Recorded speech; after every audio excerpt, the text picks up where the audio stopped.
우리가 지난 시간에 필라델피아 교회에 대해서 이제 공부를 시작했습니다. 그래서 3장 7절까지 이제 공부를 했는데, 거기 가서 보니까 예수님의 모습이 거룩하신 분, 그 다음에 진실하신 분, 그 다음에 다윗의 열쇠를 가지고 계신 분, 그래서 그분이 열면 열리고 그분이 닫으면 닫힌다. 그 사실을 이제 우리가 공부했고, 오늘 3장 8절부터 시작해서 필라델피아 교회를 다 끝내고, 그 다음에 라오디게아 교회를 살펴보도록 하겠습니다. 자, 3장 8절 가서 보니까 내가 내 행위를 아노라, 내가 내 행위를 아노라는 다 나오죠, 모든 교회. 맞죠? 보라, 내가 내 앞에 열린 문을 두었으니 아무도 그것을 닫지 못하리라. 그러니까 여기 말씀드린 대로 예수님이 열면은 아무도 닫지 못한다. 예수님이 그와 같은 그 다윗의 열쇠를 가진 분이기 때문에 예수님이 열린 문을 두면 아무도 닫지 못한다. 이제 그런 의미로 여러분이 생각을 하시면 되겠다. 그렇게 말씀드렸습니다. 자, 그 소아시아 지방의 가장 큰 그 도시 중에 하나가 버가모였어요. 버가모의 전초 기지라고 할 수 있는 데가 이게 필라델피아입니다. 여기.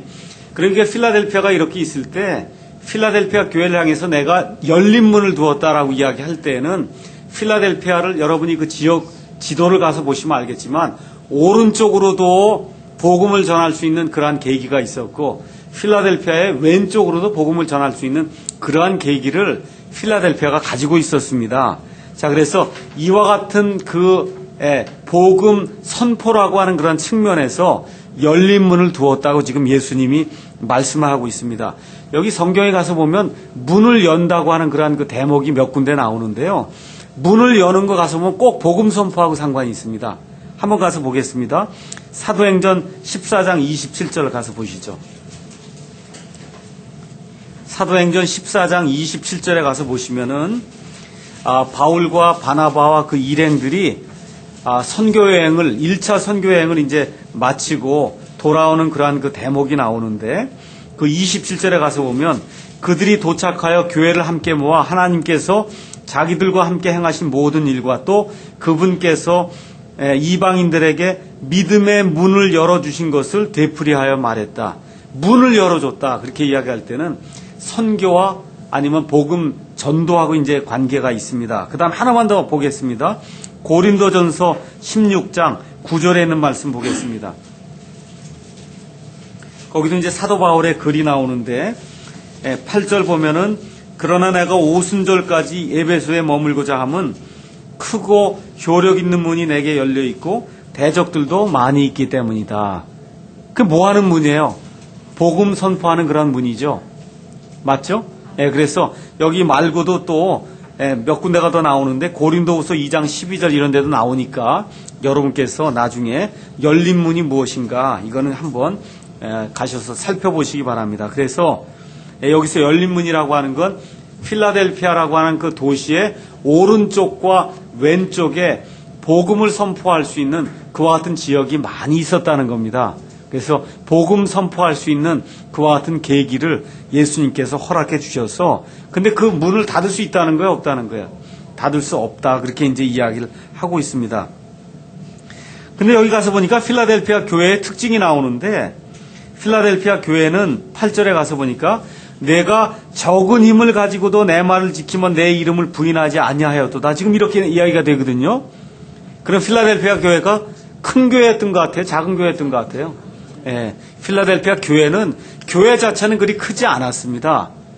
그런데 예수님이 열린 문을 두셔서 그래서 이 필라델피아 교회를 사용하셔서 필라델피아 주역에 있는 주변에 있는 그와 같은 사람들에게 복음을 선포하겠다 지금 그렇게 말씀해 줬어요. 그래서 힘이 약하든지 수가 적든지 상관없이 이 사람들은 예수님의 이름을 부인하지 않았습니다. 그 당시에 순교가 많이 일어났다고 말씀드렸죠.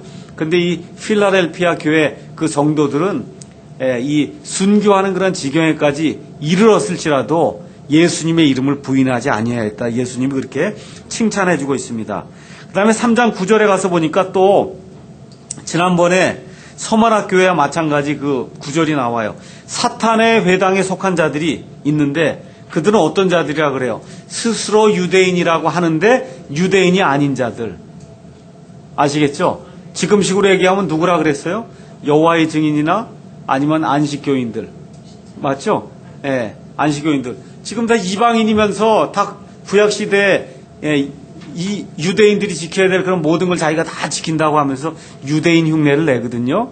근데 실질적으로 유대인이 아니란 말입니다. 그리고 거짓말을 하는 자들이 있는데 예수님이 이 사람들을 이 필라델피아 교회 성도들 앞에 데려다가 부끄러움을 주겠다고 지금 이야기하고 있습니다. 그 사람들이 있는데 보라, 내가 그들이 와서 내 발 앞에 경배하게 하고 내가 너를 사랑한 줄을 알게 하리라. 이렇게 이제 이야기하면서 실질적으로 사탄의 자녀들인 이 사람들이 참 교회 성도들 앞에 와서 굴복하게 그렇게 만들겠다고 예수님이 말씀해 주십니다. 자, 그 다음에 3장 10절이 요한계시록에서 가장 중요한 그런 구절 중에 하나입니다. 10절, 내가 나의 인내의 말을 지켰은즉 나도 너를 지켜 시험의 시간을 면하게 하리니 그것은 곧 앞으로 온 세상에 임하여 땅에 거하는 자들을 시험하는 시간이라. 이렇게 지금 성경이 기록하고 있습니다. 여기 예수 믿는 게 믿는 거는 간단해요. 구원받는 건 간단한데 그 이후에 예수님을 쫓아가면서 하늘나라까지 들어가는 그 성화의 삶은 한마디로 얘기하면 인내의 삶이 인내가 있어야 돼요. 그러니까 구원받을 땐 인내로 구원받는 거 아닙니다. 맞죠? 예수님을 개인적인 그와 같은 구세주요, 개인적인 주님으로 영접함으로 우리가 구원을 받는데 구원받은 이후에는 인내로 우리의 믿음의 경주를 이제 달려가야 됩니다. 자, 그래서 믿음 생활에는 인내가 필요하다는 말씀을 제가 드리고 싶고요. 그 다음에 이제 영어로 가서 보면 10절에 I will keep thee from the hour of temptation 이렇게 기록이 되어 있습니다. 내가 이거를 그 번역을 잘 못하는 사람에게 맡기면은 내가 너를 시험의 시간에서 지켜주겠다 이렇게 번역할 겁니다. 시험의 시간에서 from이니까 어디에서 keep 하니까 지켜준다 이렇게 번역하면 그럼 오역이에요. 오역 이거 전혀 맞지 않는 겁니다. 영어 여러분 옛날에 영어 중학교 다닐 때 고등학교 다닐 때 keep하고 from이라는 단어가 나오면 아니면 prevent하고 from이라는 단어가 나오면 두 개를 합쳐서 생각해야지 따로 생각하면 안 됩니다. 영어로다 우리가 뭐라고 쓰냐 하면 I kept him from going 이렇게 얘기하면 내가 그를 가는 데서 지켰다 이렇게 하면 안 됩니다. 가지 못하게 막았다는 얘기예요. 가지 못하게 막았다는 거예요. I kept him from going 이렇게 얘기하면 그가 가지 못하도록 막았다는 뜻이지 그가 가는 것에서 내가 그를 지켰다 그런 뜻이 아닙니다. 그러니까 keep이라고 하는 단어하고 from이라고 하는 단어가 같이 쓰일 때는 항상 keep from이 하지 못하게 하는 거예요. 그럼 지금 여기 보면은 시험의 시간에 들어가는 겁니까? 아니면 시험의 시간에 들어가지 못하게 막는 거예요. 못하게 막는 거예요. 제가 킹제임스 흠정역 성경하고 이렇게 네이버에 치면은 어떤 분이 킹제임스 흠정역 성경이 오역을 했다 해서 지금 나오는 구절이 이 구절이거든요. 시험의 시간에서 지킨다로 번역을 안 했기 때문에 이거는 하나님의 최종 권위가 아니라는 거예요. 이게 뭐가 잘못된 거냐면 중학교, 고등학교 때 영어 공부를 안 해서 그런 거예요. 중고등학교 때 영어 공부를 안 했기 때문에 이게 keep from이 나오는데 그거를 시험의 시간에서 지켰다 이렇게 하면 이건 말이 안 되는 번역입니다. 그 얘기는 keep하고 from이 있을 때는 합쳐져서 한 단어가 되는 거예요. 어떻게 되냐? 들어가지 못하게 막는 겁니다. 그러니까 어떻게 번역해야 돼요? 시험의 시간을 면하게 해주는 거예요. 그러니까 개역 성경이 번역을 굉장히 잘한 겁니다. 우리 한글 킹제임스 성경이라고 하는 그런 성경이 또 있는데 그게 아주 오역투성이거든요. 거기 가서 보면 내가 시험의 시간에서 너를 지켜주리라 그렇게 번역이 되어 있습니다. 중학교 영어만큼도 못하는 거죠 지금. 그래서 이와 같은 내용들 보시면서 잘 들으세요. 여기에 뭐라고 기록이 되어 있냐면 나도 너를 직접 시험의 시간을 면하게 하는데 이 시험의 시간은 곧 앞으로 온 세상에 임하여 땅에 거하는 자들을 시험하는 시간이다. 이렇게 되어 있습니다. 맞죠? 온 세상에 임해서 땅에 거하는 자들을 이렇게 시험하는 시간이 지금까지 있었습니까? 없었습니까? 있었어요? 없었어요? 없었죠? 그러면 이게 앞으로 있을 겁니까? 없을 겁니까? 앞으로 있을 걸 지금 예언의 말씀을 주시는 거예요. 그럼 잘 들으세요. 여기 요한계시록의 7교회를 설명하면서 7교회가 시대별 교회를 나타낸다. 그렇게 가르치는 사람들이 많이 있습니다. 그러니까 에베소 교회는 AD 100년까지, 그 다음에 나오는 게 서머나 교회는 뭐 AD 300년까지 이렇게 해서 시간적으로 이걸 쭉 하면은 결국 맨 마지막에 뭐가 나와요? 라오디게아 교회가 나온다. 그 얘기를 해서 시간적으로 변하는 걸 가르치거든요. 그럼 이게 지금 맞습니까? 안 맞습니까? 지금 여기 필라델피아 교회에 지금 여기 온 세상에 임해서 모든 사람을 시험하는 기간이 쉽게 얘기하면 7년 환란기거든요. 7년 환란기가 여기 지금 열리고 난 다음에 그 다음에 또 라오디게아 교회가 나오면 이게 시간적으로 맞습니까? 안 맞습니까? 안 맞아요. 그래서 우린 그런 해석이 맞지 않는다고 이야기합니다. 그러니까 여기 나와 있는 그 7교회는 그 당시에 존재하던 지역교회 7교회를 얘기하는 거고, 그 다음에 그 이후에 교회 시대가 이렇게 열릴 때 교회 시대에 이렇게 7가지 정도의 이와 같은 특징을 갖는 대표적인 교회가 있다. 우리가 그렇게 보는 거, 그렇게 이해하는 겁니다. 또 개인의 삶에도 이런 7가지 그러한 교회의 특징이 나타난다. 그렇게 보는 거 다 맞는 거예요. 그런데 이거를 시간으로 해서 AD 100년까지는 이게 에베소 교회, 100년부터 200년까지는 뭐 서머나 교회, 그 다음에 300년부터 얼마까지 무슨 교회, 이런 식으로 시간으로 나누면 그럼 이게 맞질 않는단 말이에요. 맞질 않습니다. 왜 그래요? 라오디게아 교회가 먼저 나온 다음에 이게 대환란에 들어가는 필라델피아 교회가 나와야지 맞지 않습니까? 그래서 그와 같은 해석을 우리가 따르지 않습니다. 뭐 그렇게 해석하는 분이 있으면 그냥 고개를 끄덕여도 상관없어요. 그게 뭐 구원하고 상관이 있는 것도 아니고. 그런데 전체적인 논리적으로 이렇게 봤을 때 시대별로 7교회가 각 시대를 나타낸다. 그렇게 하기에는 좀 어려움이 있다. 그러면은 요한계시록 1장 19절인가 가서 보면 뭐라고 기록이 되어 있냐면 내가 본 것들과 지금 있는 것들과 이후에 있을 것들을 기록하라 이렇게 되어 있죠. 그렇죠? 그럼 본 것들이 1장에 있는 거고 그 다음에 2장 3장이 지금 있는 것들이고 그 다음에 4장 이후부터가 앞으로 있을 일들이죠. 예, 그런데 여기에 온 땅에 임해서 세상의 모든 사람을 시험하는 것은 어디에 기록이 되어 있냐면 요한계시록 4장부터 시작해서 어디에 기록이 되어 있어요? 19장에 기록이 되어 있습니다. 19장. 그 이후에 천년왕국이 이루어지고 그 다음에 새하늘과 새 땅이 이루어지는 그런 내용이 기록이 되어 있습니다. 자, 그래서 온 세상에 임하여 땅에 거하는 자들 시험하는 기간을 한마디로 얘기하면 7년 환란기. 그래서 온 세상에 환란이 임하는 거, 이거는 계시록 6장에서부터 19장. 그래서 그걸 자세히 좀 보시려고 하면 계시록 6장 10절, 그 다음에 8장 13절, 그 다음에 13장 8절 이런 데 가서 보시면은 온 땅에 임하는 그런 환란에 대해서 살펴볼 수가 있습니다. 자, 그러면 여기 10절에 나와 있는 시험의 시간은 그 당시 지금 이 필라델피아 교회의 입장에서 봤을 때는 어떻게 해석할 수 있겠어요? 어떻게? 로마 제국을 온 땅으로 볼 수 있겠죠. 그래서 로마 제국 때문에 임하게 되는 엄청난 핍박, 그렇게 볼 수가 있습니다. 이 필라델피아 교회라고 한 지역 교회만을 봤을 때는. 근데 이걸 예언으로 봤을 때는 어떻게 돼요? 이거는 환란기를 이야기한다. 그렇죠? 여기 앞으로 봐서는 앞으로 온 땅에 임하여 모든 사람을 시험하는 그런 기간이라고 얘기했으니까, 시간이라고 얘기했으니까 7년 환란기로 보는 것이 그것이 합당한데, 예수님이 뭐라 그래요? 예수님을 믿는 사람들 그 안에 들어간다 그럽니까? 들어가지 않는다 그래요. 면하게 해주신다 그러죠. 온 땅에 임해서 모든 사람들을 시험하는 그와 같은 그 기간, 시간에 예수 믿는 사람들이 들어가지 않게 예수님이 만들어 주시겠다고 그렇게 말씀을 해 주십니다. 그러면 그게 로마 시대에 있을 환란이 아니라 이 예수님으로 인해서 예수님 때문에 이루어지는, 예수님 오시기 바로 전에 이루어지는 이 환란기다, 그렇게 볼 수 있는 이유가 있어요. 11절 한번 가서 보세요. 보라 내가 속히 오리니. 그렇죠? 그러니까 지금 환란기가 끝나면서 뭐가 이루어져요? 보라 내가 속히 오리니 하는 그 말씀이 이루어진단 말이에요.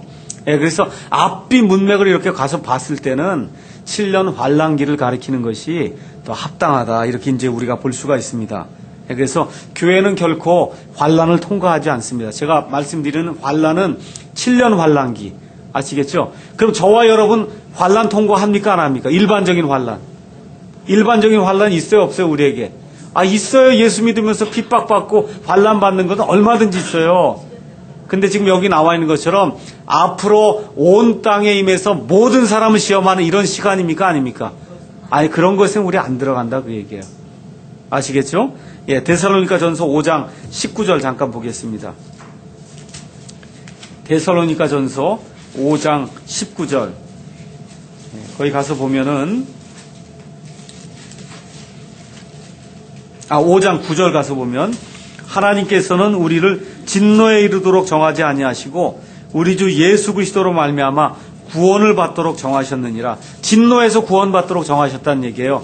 여기 나와 있는 구원이 또 예수 믿고 구원받는 그런 얘기의 구원이 아니고, 여기 가서 데살로니가 전서 5장에 가서 보시면은 5장 1절부터 나오는 얘기가 뭐냐면 환란기 얘기를 하는 겁니다. 환란기. 그 환란기를 진노라고 지금 표현하고 있어요. 진노. 아시겠죠?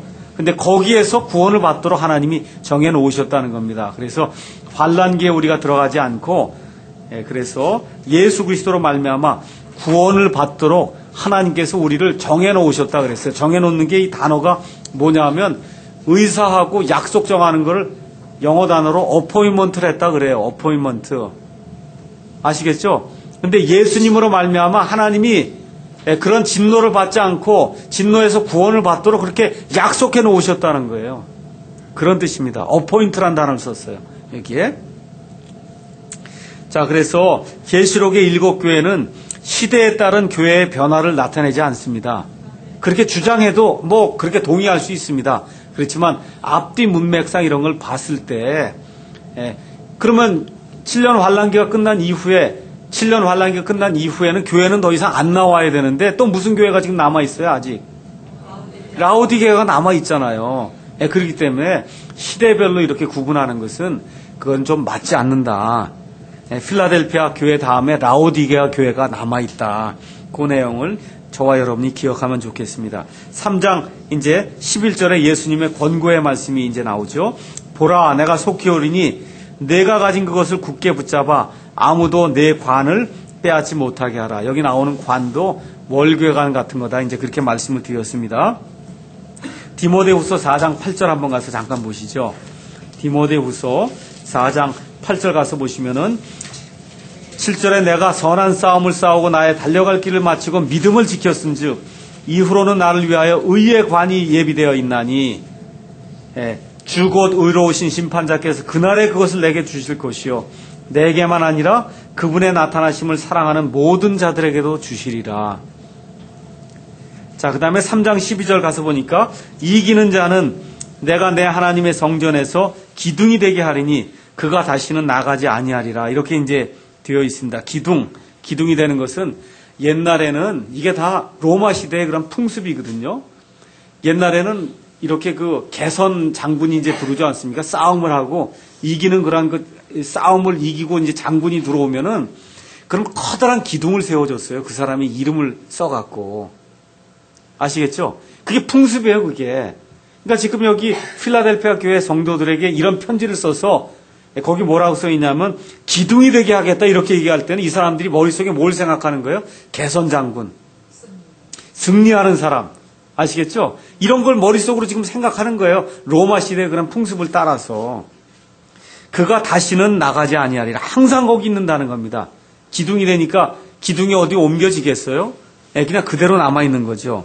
그래서 그 기둥에 뭐라고 써 있냐면 내가 내 하나님의 이름과 내 하나님의 도시 곧 하늘에서 내 하나님으로부터 내려오는 새 예루살렘의 이름을 그 위에 기록하고 나의 새 이름을 그 위에 기록하리라. 그러니까 이름이 세 개가 나오는데 하나님의 이름, 그 다음에 새 예루살렘의 이름, 그 다음에 예수님의 이름. 근데 예수님의 이름에는 새 이름이라 그랬어요. 이름을 새로 바꿔준다는 얘기는 관계를 새롭게 하겠다 그런 뜻입니다. 아시겠죠? 예, 그래서 새로운 관계를 위한 그와 같은 이름을 이제 맺기 위해서 새로운 그런 이름을 주시겠다고 지금 예수님이 말씀해 주셨습니다. 13절은 늘 나오는 말씀이죠. 귀 있는 자는 성령께서 교회들에 말씀하시는 것을 들을지어다. 이렇게 이제 기록이 되어 있습니다. 자, 요것으로 해서 필라델피아 교회의 그 특징을 우리가 이제 다 살펴봤습니다. 마지막으로 나오는 게 라오디게아 교회입니다. 라오디게아.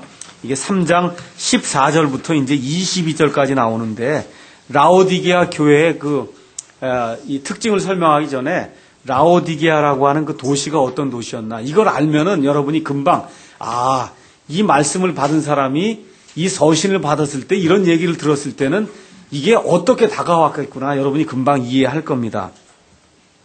라오디게아는 부르기아의 리쿠스 계곡에 위치한 아주 부유한 상업도시로서 알렉산더 대왕이 죽은 후에 안티오쿠스 2세가 자기의 부인이 있었는데 그 부인의 이름이 라오디게입니다. 그래서 그 부인의 이름을 따라서 그 도시를 라오디게아라고 불렀습니다. 근데 라오디게아가 하나만 있는 게 아니라 여러 개가 있었어요. 근데 여기 지금 나오는 라오디게아는 여기 지난번에 말씀드렸죠. 에베소, 그 다음에 서머나, 그 다음에 버가모, 그 다음에 사대, 두아디라, 그 다음에 사대, 그 다음에 필라델피아 맨 오른쪽에 맨 밑에 있는 그 도시가 라오디게아인데, 여러분 그 도시 가서 보시면 골로새라고 하는 도시 바로 위에 있는 도시가 라오디게아입니다. 여러분 골로새서 아시죠? 에베소서, 빌립보서, 골로새서 할 때 그 골로새 위에 있는 도시가 라오디게아예요. 아시겠죠? 바로 위에 있습니다. 자, 그래서 이 라오디게아라고 하는 그러한 도시는 골로새 위에 있는 부르기아와 루디아 사이에 있던 그런 도시입니다. 그래서 처음에는 별로 중요하지 않은 도시였는데, 로마가 주전 190년경에 아시아 지방을 지금 우리가 소아시아라고 얘기하는데, 그 당시에는 로마가 여러 지역을, 지금으로 얘기하면 우리나라의 경기도, 그렇죠? 경상도 이렇게 하듯이 프라빈스로 나눴어요. 그 지역으로 나눴어요. 도로 나눴어요. 그 중에 한 도의 이름이 아시아예요. 아시겠죠? 한 도의 이름이 아시아란 말이에요. 근데 지금 아시아 그러면 중국과 모든 걸 다 포함하니까 어쩔 수 없이 지금은 아시아 마이너에서 소아시아라고 지금 부르는데, 로마 당시에는 그 지역의 이름이 아시아입니다. 아시겠죠? 예, 자, 그래서 이 아시아 지방을 만들면서 중요한 도시로 떠오르기 시작했습니다. 그래서 이 라오디게아에는 유명한 게 이제 두 가지가 있었는데, 검은 양털, 아주 최고급의 아주 검은 양털이 이제 났고, 그 다음에 안약가루가 아주 유명했습니다. 안약. 자, 그 다음에 이 라오디게아에는 물이 귀해갖고, 라오디게아에서 북쪽으로 약 6.5km 떨어진 히에라폴리스라고 하는 그와 같은 도시가 있었습니다. 그래서 이 히에라폴리스에서 수로를 통해서 물을 공급을 해왔어요. 근데 히에라폴리스에 있는 물은 뜨거운 물이에요. 그래서 온천수가 나와갖고, 지금도 이제 여러분 저는 아직 성지순례나 아니면 여기 소아시아 지방의 사도 바울이 선교하던 그런 지역을 다니는 그와 같은 그 여행이 있거든요. 소아시아 여행. 그래서 옛날 이 라오디게아 교회도 가보고, 이 필라델피아 지역도 가보고 하는 그런 그 선교 여행이 있습니다. 저는 아직 가보지 못했는데 사진을 보니까 그 당시에 수로가 있더라고요. 수로가. 그 히에라폴리스에서 라오디게아로 물을 보내던 그런 수로가 지금도 남아 있습니다. 이 유적으로. 그래서 물을 보내오는데 어떤 일이 발생하냐면 6.5km 동안 물이 이렇게 쭉 오다 보니까 열을 잃어갖고 물이 차가워지는 거예요. 근데 아주 완전히 차가워지는 게 아니고 어떻게 돼요? 미지근해지게 되는 겁니다. 미지근해지는 거예요. 아시겠죠? 예, 그래서 이와 같은 상태에다 또 어떻게 되느냐 하면 온천물이니까 이게 먹기에 어떻겠어요, 여러분? 좋지 않죠? 그러니까 예수님이 내가 차지도 않고 뜨겁지도 않아서 내 입에서 너를 토해버리리라 이렇게 얘기할 때 라오디게아 사람들은 금방 이해를 했단 말이에요. 이게 지금 물 얘기하는 거구나. 그렇죠? 그거를. 그러니까 지금 우리는 이게 이해하기가 어려울지 모르죠. 이게 도대체 왜 이 얘기가 나오나. 그런데 그 지역의 그 특성을 이해하면은 이 사람들이 편지를 딱 받으면은 아이고 안 되겠구나. 금방 이제 깨달았을 겁니다. 그래서 여기 물에는 광물질이 섞여 있고 이래서 마시기에 부적당했습니다. 그렇게 하니까 어떻게 해요? 토해내는 거죠. 자, 이와 같은 그 배경을 가지고 여기 라오디게아 교회에 예수님이 어떤 모습으로 나타나시는가, 또 무엇라고 말씀하시는가 한번 살펴보도록 하겠습니다. 3장 14절, 라오디게아 사람들의 교회의 천사에게 편지하라. 아멘이요, 신실하고 진실한 증인이요, 하나님의 창조를 시작한 이가 이것들을 말하노라. 이렇게 기록이 되어 있습니다. 아멘이란 말입니다. 아멘. 아멘은 진실로 그렇습니다. 그런 얘기죠. 맞죠? 예. 고린도 후서 1장 20절 한번 가서 보죠.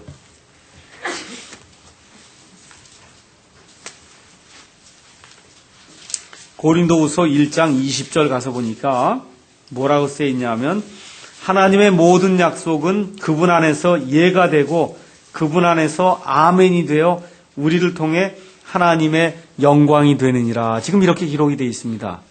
그래서 하나님의 모든 약속이 아멘이 된다. 진실로 그대로 이루어진다. 이제 이와 같은 식으로 이제 표현이 되어 있고요. 성경의 맨 마지막 단어가 뭔지 아십니까?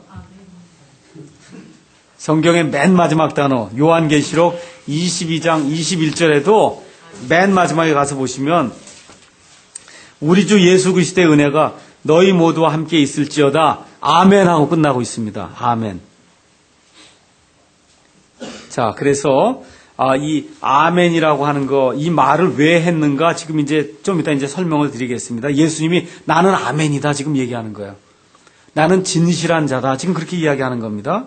그 다음에 예수님이 또 한 번 반복을 하는 거예요. 뭐라고 얘기하느냐 하면은 나는 신실하고 진실한 증인이다 그렇게 얘기하는 건, 내가 얘기하는 건 신실한 말이고 내가 얘기하는 건 확실한 말이고 그 다음에 진리의 말이다 하면서 다시 한번 아멘을 강조하고 있는 겁니다. 자, 그러면 왜 이런 이야기를 하시느냐? 라오디게아 교회의 지금 상태가 어떤 상태예요? 뜨뜻미지근한 상태죠. 그렇죠? 그러니까 예수님이 그런 상태에 난 그런 거 아니다. 난 아주 확실한 자다. 지금 그걸 보여주시기 위해서 시작하면서 뭐라 그래? 나는 아멘이다. 나는 신실하고 진실한 증인이다 하고 예수님이 아예 곧바로 선포를 하면서 라오디게아 교회에게 이 경고의 말씀을 지금 주고 있는 겁니다. 자, 그 다음에 이제 이 14절에 가서 보면은 여호와의 증인들이 또 좋아하는 그런 구절이 나와 있죠. 개역성경에 가서 보시면 하나님의 창조의 시작인 이가 이것들 말하노라 이렇게 돼 있어요. 맞죠? 하나님의 창조의 시작인 이로 돼 있어요. 예수님을. 그러면 영어로 가서 보시면은 14절 영어로 가서 보시면 The beginning of the creation of God 이렇게 돼 있습니다. 이거 그대로 번역하면 하나님의 창조의 시작 맞습니다. of를 소유격으로 이렇게 시작을 해서 만들어 놓으면 하나님의 창조의 시작. 자, 그러면 여호와의 증인들의 얘기는 뭐냐면 하나님이 창조물을 많이 만들었는데 그 창조물 중에 제일 먼저 만든 창조물이 예수님이라는 거예요. 그 예수님이 누구냐면 미가엘 천사장이라는 거예요. 그러니까 예수님은 하나님이 아니고 큰 G, O-D가 아니라 조그만 G, O-D라는 거예요. 예수님은. 아시겠죠? 예. 자, 이렇게 지금 해서 이 사용하는 구절이 지금 이 구절인데 우리 킹제임스 성경에서는 이거를 하나님의 창조를 시작하니 해서 이거를 목적격으로 받은 겁니다. 그러면 성경적으로 봐서 어느 것이 맞아요? 하나님의 창조의 시작인 이가 맞아요? 아니면 하나님의 창조를 시작하신 분이 맞아요? 우리가 한번 가서 또 여호와의 증인들이 좋아하는 구절 한번 가서 보겠습니다. 골로새서 1장 15절 가서 보시죠.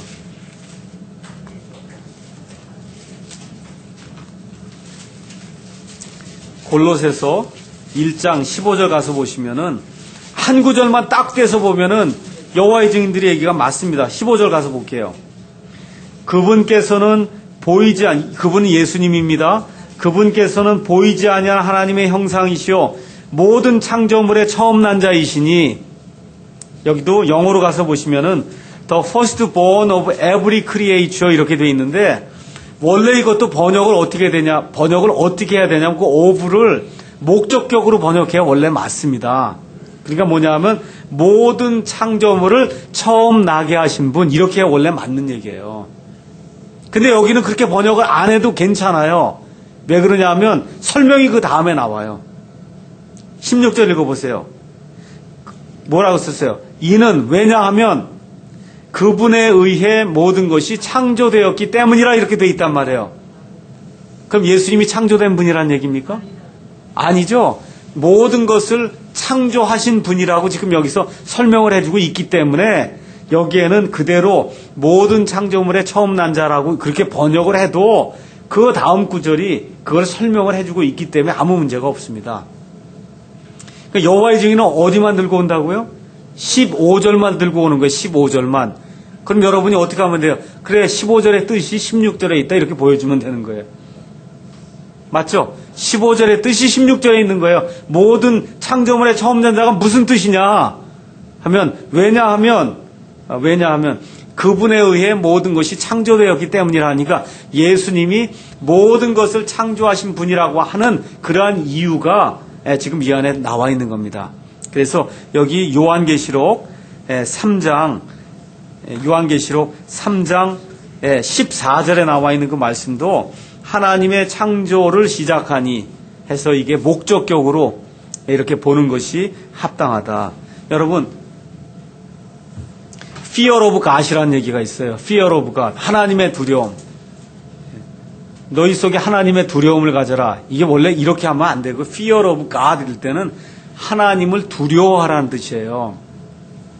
그러니까 fear라고 하는 단어도 목적어를 취하는 타동사를 가지고 begin이라는 것도 내가 그 일을 시작했다. 목적어를 갖거든요. 이렇게 타동사로 쓰일 때는 그게 명사가 될 때 우리가 목적격을 이제 취하게 됩니다. 그래서 하나님의 창조를 시작하신 분, 그게 이제 맞는 이야기입니다.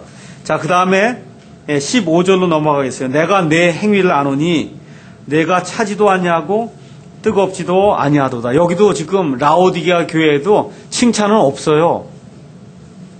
그렇죠? 시작하자마자 내가 내 행위를 안다. 이렇게 말씀하시더니 곧장 뭐라고 얘기해요? 내가 차갑지도 않고 뜨겁지도 않다. 지금 그 얘기를 하고 있습니다. 아까 말씀드렸죠? 히에라폴리스에서 물이 오면서 점점 식어져서 미지근한 상태로 이제 오게 된다. 그 말씀을 드렸습니다. 그래서 믿는다고 하면서 열정이 없는 거예요. 이거 여러분 굉장히 조심해야 됩니다. 저와 여러분이. 그래서 현대교회는 사대교회하고 라오디게아 교회를 닮기가 굉장히 쉽습니다.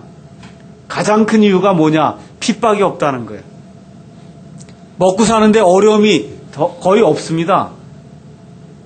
예수 믿는데 어려움이 별로 없어요, 지금. 이렇게 하다 보니까 사대교회나 아니면 라오디게아 교회와 같은 그러한 모습으로 변질이 되기가 쉽습니다. 늘 그대로 있는 거예요. 17절 한번 가서 보세요. 뭐라고 지금 얘기하면서 앉아있냐 하면 내가 이르기를 나는 부자라 내가 재산을 불렸으니 아무것도 부족한 것이 없다 하면서 내 비참한 것과 가련한 것과 가난한 것과 눈먼 것과 벌거벗은 것을 알지 못한다. 지금 그렇게 이야기하고 있습니다. 그러니까 라오디게아 교회는 움직이지 않는 교회예요. 그냥 가만히 있는 거예요. 난 부자라 그러고 뭐 부족한 게 하나도 없다 그러면서 가만히 있는 그런 교회입니다. 그러니까 미적지근한 거예요. 예수님은 미적지근한 건 싫다는 겁니다. 싫다. 3장 16절에 그래서 예수님께서 그런즉 내가 이같이 미지근하여 차지도 아니하고 뜨겁지도 아니하므로 내가 내 입에서 너를 토하여 내겠다. 그렇게 지금 말씀해 주시죠. 예수님이 미워한다는 얘기입니다. 토해내는 이유는 싫으니까 토해내는 거 아닙니까? 그렇죠? 그 다음에 17절에 나오는 말씀 조금 아까 읽었죠? 나는 부자라 그러면 아무것도 부족한 것이 없다는 거예요. 아무것도 내게 부족한 것이 없다. 이거 여기 어디서 많이 본 얘기죠? 누가복음 12장 19절 한번 가서 봅시다.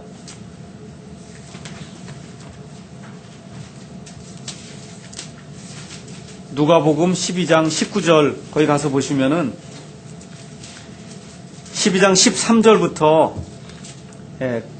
21절까지 어리석은 부자에 대한 그런 내용이 나오는데 어리석은 부자가 곡식을 많이 이렇게 이제 재배하고는, 그리고는 19절 또 내 혼에게 말하기를, 혼아 내가 여러 해 동안 쓸 많은 물건을 쌓아두었으니 편안히 쉬고 먹고 마시고 즐거워하라 하리라 하였느니라 하면서, 부자가 나는 부자라 그러고 아무것도 부족한 것이 없다 그러고 지금 그러고 있는데 뭐라 그래요? 하나님께서 오늘 밤 내 혼을 내가 취해 가겠다, 그렇게 이야기하시죠. 그러니까 라오디게아 교회도 지금 특징이 이렇다는 겁니다. 자, 그 다음에 또 뭐라고 돼 있냐 하면은, 예수님이 내 비참한 것과 가련한 것과 가난한 눈먼 것과 벌거벗은 것을 내가 알지 못한다. 지금 다 벌거벗고 있는데도 뭐라고 얘기해요? 내가 다 잊고 있다 그러고 뭐 부자라 그러고 지금 그렇게 이야기한다는 겁니다. 우리 옛날에 벌거벗은 임금님 이야기 알잖아요. 맞죠? 하나도 입지 않고는 제일 좋은 옷을 입고 있는 것처럼 그렇게 이제 행세를 하는데, 지금 여기 라오디게아 교회가 똑같다는 겁니다. 자, 그 다음에 3장 18절에 그럼에도 불구하고 예수님이 권고의 말씀을 주는데, 권고는 영어로 카운셀로 되어 있습니다. 여러분, 이렇게 뭐가 아프거나 그러면 의사에게 카운셀링을 받으러 가죠. 카운셀링, 아니면 목사님에게 카운셀링을 받으러 가거나 교회 어떤 지체에게 상담을 받습니다. 지금 거기 그 얘기예요. 내가 내게 상담을 해준다, 그런 얘기입니다. 권고해 주는데 뭐라고 해요? 너는 내게서 불로정지한 금을 사서 진짜로 내가 주는 금을 가지고 좀 부유한 자가 되라. 그 다음에 내게서 흰 옷을 사서 그래서 그것을 입고 벌거벗은 수치를 드러내지 말고 내 눈에 안약을 발라 볼지니라. 이 지역의 유명한 특산품이 뭐라 그랬어요? 안약이라 그랬으면 안약. 맞죠? 그러니까 라오디게아 교회 이 성도들이 편지를 받았을 때, 아이고 이거 우리가 완전히 눈이 멀었구나. 예수님이 보실 때는 안약을 사서 바르라고 지금 이야기를 해줄 정도니까 얼마나 눈이 멀었겠는가 하고 가슴이 덜컥 내려앉았을 겁니다. 3장 19절에 내가 사랑하는 자들을 다 책망하고 징계하노니 그런즉 열심을 내고 뜻을 돌이키라는 겁니다. 열심을 내고 뜻을 돌이키라. 히브리서 12장 6절에도 아버지가 징계하지 않는 그와 같은 아들은 없다 그랬어요. 사생아만 징계를 안 한다 그랬습니다. 그래서 너희가 아들이고 너희가 딸이고 하나님의 자녀이면 반드시 징계가 있다 그랬습니다. 그래서 예수님이 지금 징계를 해주시는 겁니다. 3장 20절에 보라 내가 문에 서서 두드리노니 누구든지 내 음성을 듣고 문을 열면 내가 그에게로 들어가 그와 함께 만찬을 먹고 그는 나와 함께 먹으리라. 아주 좋은 교제가 이루어진다는 겁니다. 여기 대부분의 교회에서 여기 3장 20절을 읽고는 구원받지 못한 사람에게 이 구절을 적용하거든요.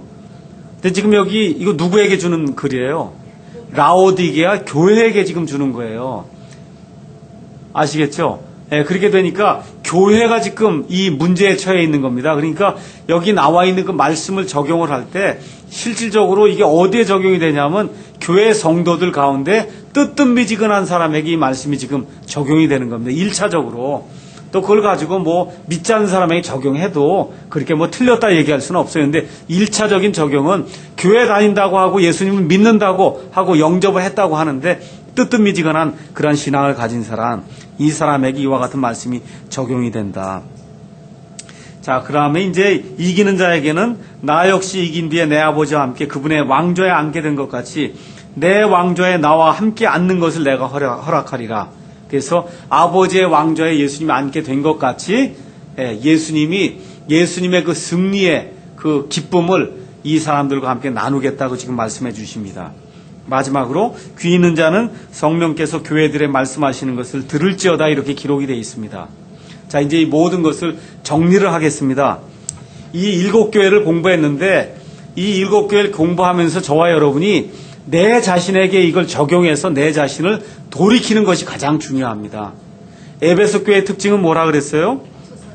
첫사랑을 잃어버린 교회다. 저와 여러분이 상태가 어떤가 한번 돌이켜 봐야 되고, 서머학교회는 극도로 핍박받는 그런 교회였습니다.